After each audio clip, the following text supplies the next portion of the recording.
Residential and industrial, commercial and investment, IC&I real estate markets. There are two main markets in which licensees tend to specialize. One is the residential market, which consists of properties such as single-family homes, condominiums, and residential land lots.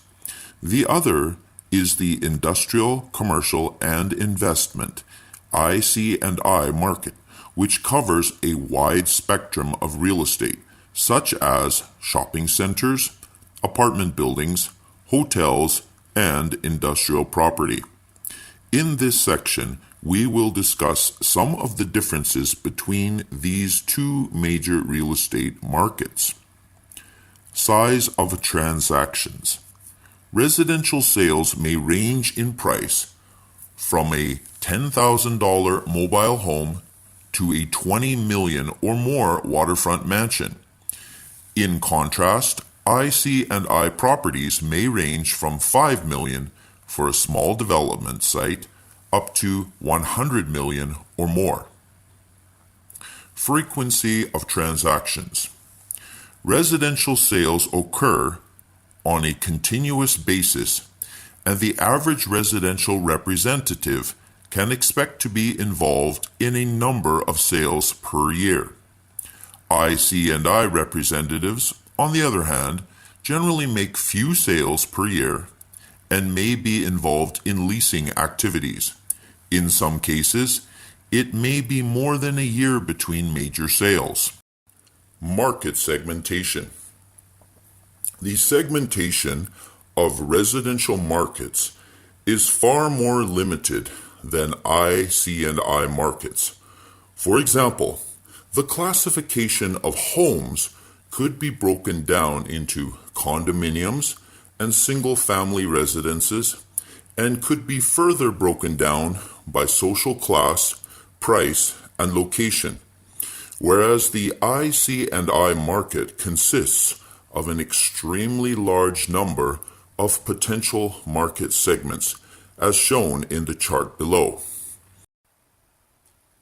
Figure Preface 1. Broad segmentation of the IC&I market. Office buildings ranging from downtown office towers to small suburban office buildings. Regional shopping centers. Industrial properties ranging from heavy to light industrial buildings. Retail stores. Apartment properties. Warehouses. Mixed-use buildings such as residential office complexes. Development sites and land assembly. Mobile home parks. Hotels. Businesses and franchises. Nursing homes. Buyers and sellers. Buyers of residential homes are primarily owners who live in the home. However, some are purchased purely for investment. There are relatively few buyers and sellers in the IC&I market compared to the large number of potential buyers and sellers in the residential market. In selling a residential home, the trading services representative generally deals with the people who make the decision, subject to financial constraints imposed by financial lenders, and will live in the home.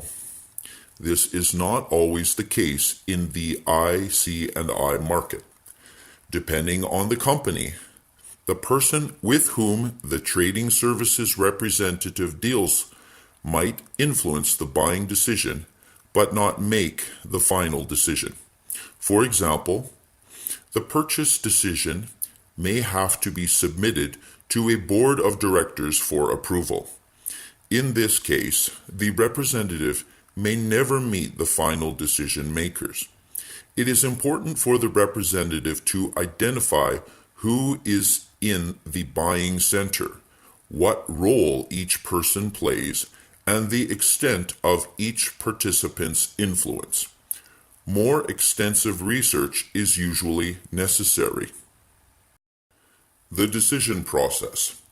IC&I buyers tend to be far more logical and analytical than buyers in the residential market, and may carry out extensive financial analysis and involve specialists such as accountants before making either a sale or a purchase decision. This does not mean that the purchase or sale of an IC&I property is a purely rational decision. There is an emotional component, but it tends to be secondary. Finding buyers and sellers. Listing and selling IC&I properties is much more difficult than listing residential properties because it is typically harder to find buyers and sellers. Often the seller does not want the IC&I property to be widely marketed, and only one or two representatives whom the seller trusts will know that the property is available. Also, sellers may severely restrict the marketing activities. The MLS is not generally used except for smaller properties, businesses, and leasing. Generally, a seller will not allow a sign to be placed on the building, except for smaller office buildings, leases, and vacant land.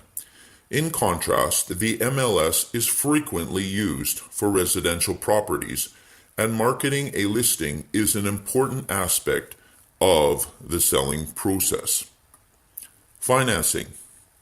Financing a residential property is usually a straightforward and quick process, whereas financing IC&I properties can be very lengthy and complicated depending on the type of property. For example, a new development requires interim construction financing and long-term or takeout financing. Often the financing is structured specifically for the particular project and client, and is influenced by the form of ownership, which can include joint ventures, partnerships, or corporations. In general, the financing of IC&I properties tends to be more flexible, creative, and complicated than residential financing. Interim agreements. Residential agreements for purchase and sale tend to be fairly straightforward, contain one or two basic condition precedent clauses, and are usually written on a standard form. In contrast, IC&I agreements can be extremely lengthy and complicated. While standard forms are sometimes used, this is generally not the case, because IC&I agreements vary significantly depending on the needs and concerns of the buyers and sellers and the type of property being sold. Often, a lawyer develops the contract.